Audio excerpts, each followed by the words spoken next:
She thought she married the perfect man until she discovered the children she adopted were actually his secret family.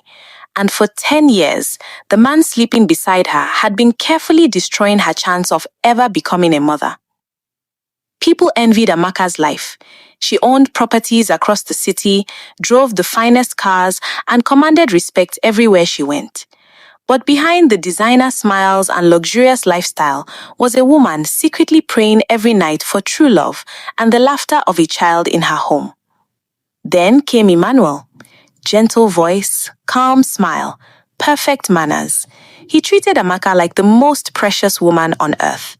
For the first time in years, she allowed herself to believe happiness had finally found her. But love was never Emmanuel's mission. Unknowingly for her, Emmanuel has a woman in his life whom he loves so much and plans to marry her once he makes money.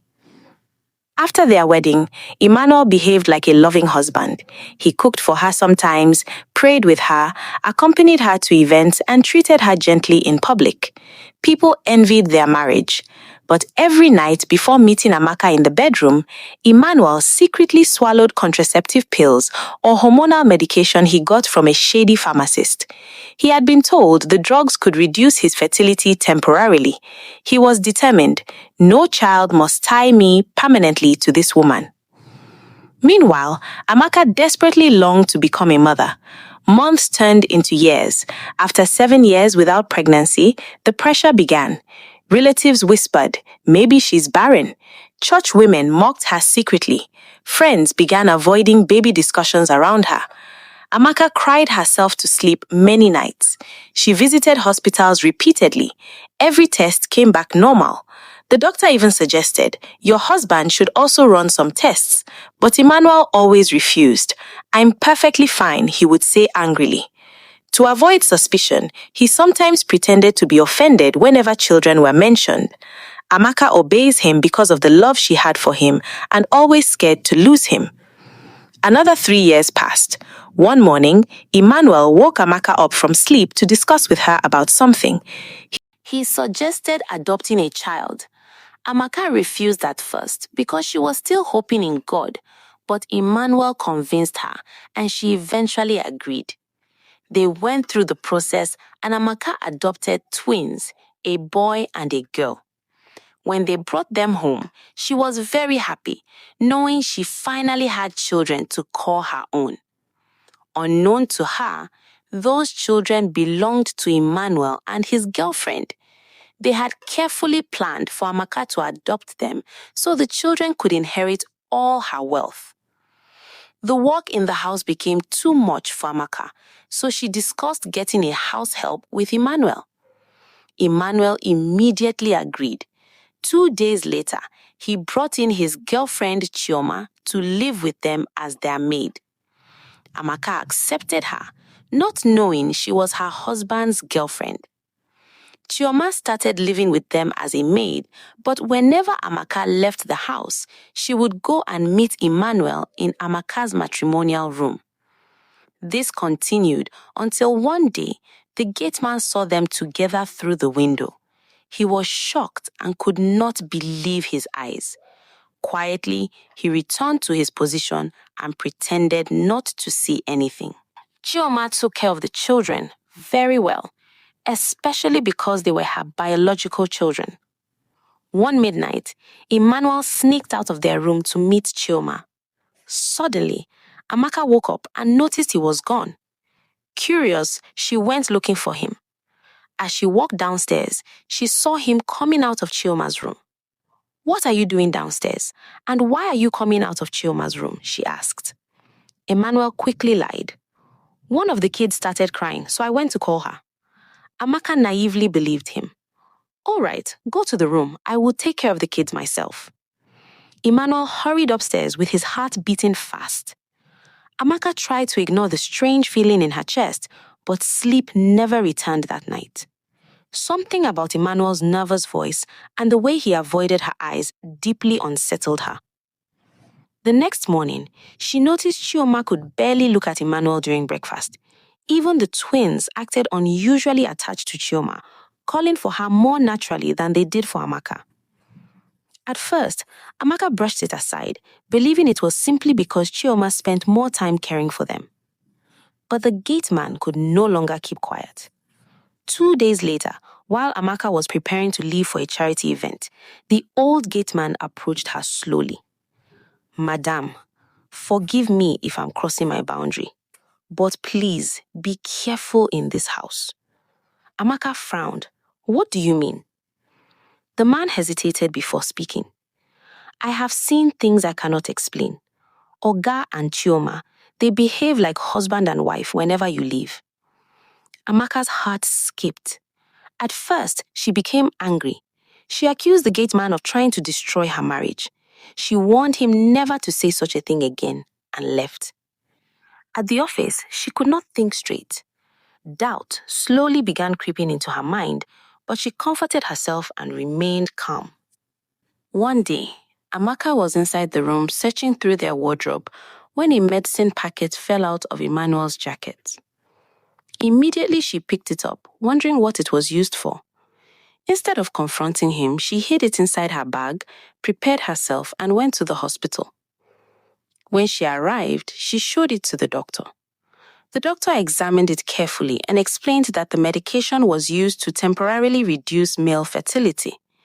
Immediately, Amaka froze. Her hands began shaking as she realized Emmanuel was the reason she had never conceived a child of her own. The only man she loved and respected had betrayed her. Her world crumbled instantly. She remembered what the gate man had told her about Emmanuel and the house help, and the night she saw him coming out of Chioma's room. Her heart shattered completely. After consoling herself, she quietly returned home. When she arrived, she pretended nothing had happened. Emmanuel asked where she had gone, and she lied that she had gone to visit a friend. That night, she could not sleep. She felt disgusted seeing Emmanuel lying beside her. Slowly, she began hatching a plan to expose them. 2 days later, she returned to the hospital to seek medical advice. The doctor suggested IVF, and Amaka agreed. The process was successful. A few days later, she confirmed her pregnancy. "This is what I could have done long ago, but I allowed this fool to manipulate me into adopting his own children," she said quietly to herself. One evening, Amaka returned home and gave Emmanuel the news of her pregnancy. Emmanuel was shocked but pretended to be happy. He hugged her and offered fake praises to God, but deep inside he was confused. How is this possible? He wondered silently. When Amaka went upstairs, Emmanuel quickly went into the kitchen where Chioma was cooking and told her everything.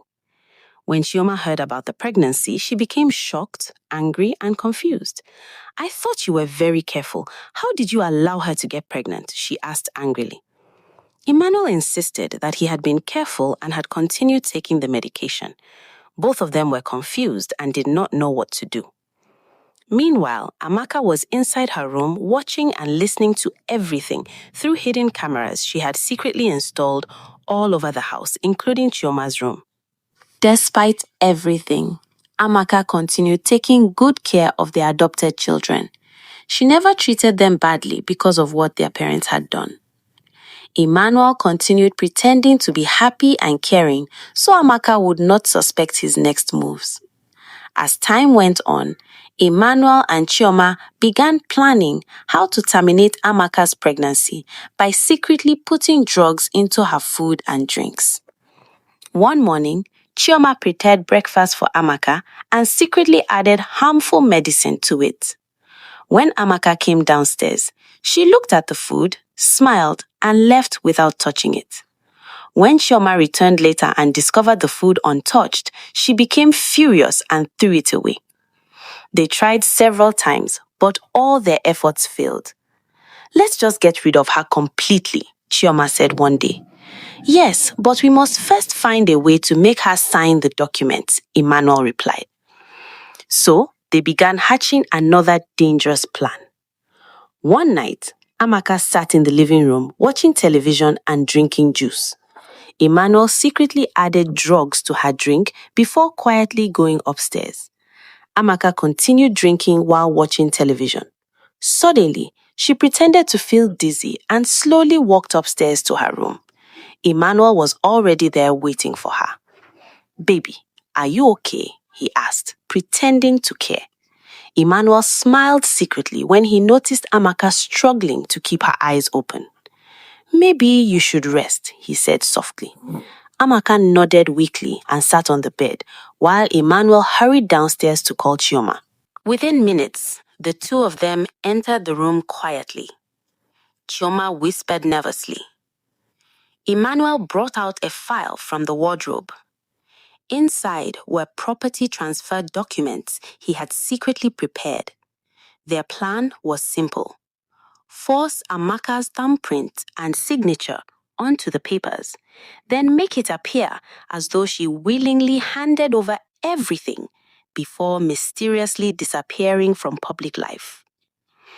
But what they did not know was that Amaka had expected this moment. Earlier that evening, she had secretly switched the juice after noticing Emmanuel behaving suspiciously around her drink. Instead of consuming the drugged juice, she poured it away in the bathroom and only pretended to become dizzy. Hidden cameras recorded everything clearly. As Emmanuel held her hand, trying to force her thumb onto the documents, Amaka suddenly opened her eyes. Her voice was calm and cold. "Are you both done destroying yourselves?" Emmanuel froze instantly. Chioma stepped back in fear. Before either of them could react, the lights in the room suddenly came on. The bedroom door opened and several police officers walked in alongside Amaka's lawyer.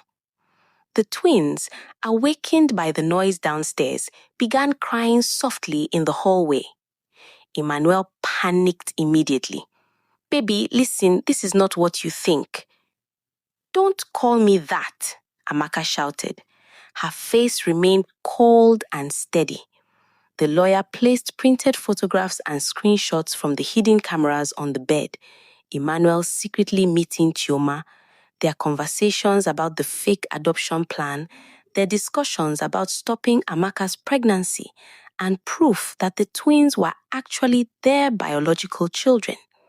Chioma burst into tears immediately. The gateman, who had quietly helped Amaka gather evidence, stood downstairs shaking his head in disbelief.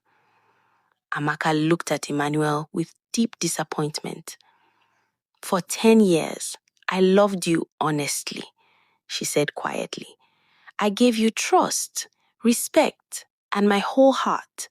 Yet, everything was just a calculation to you." Amaka wiped her tears and pointed toward the hidden camera near the curtain. "Everything in this house has been recorded for months. The poison attempts, your conversations, your affair, your conspiracy." One officer picked up the property documents from the bed, while another immediately handcuffed Emmanuel. Chioma broke down crying and begged Amaka for mercy. But despite everything, Amaka made one decision that surprised everyone.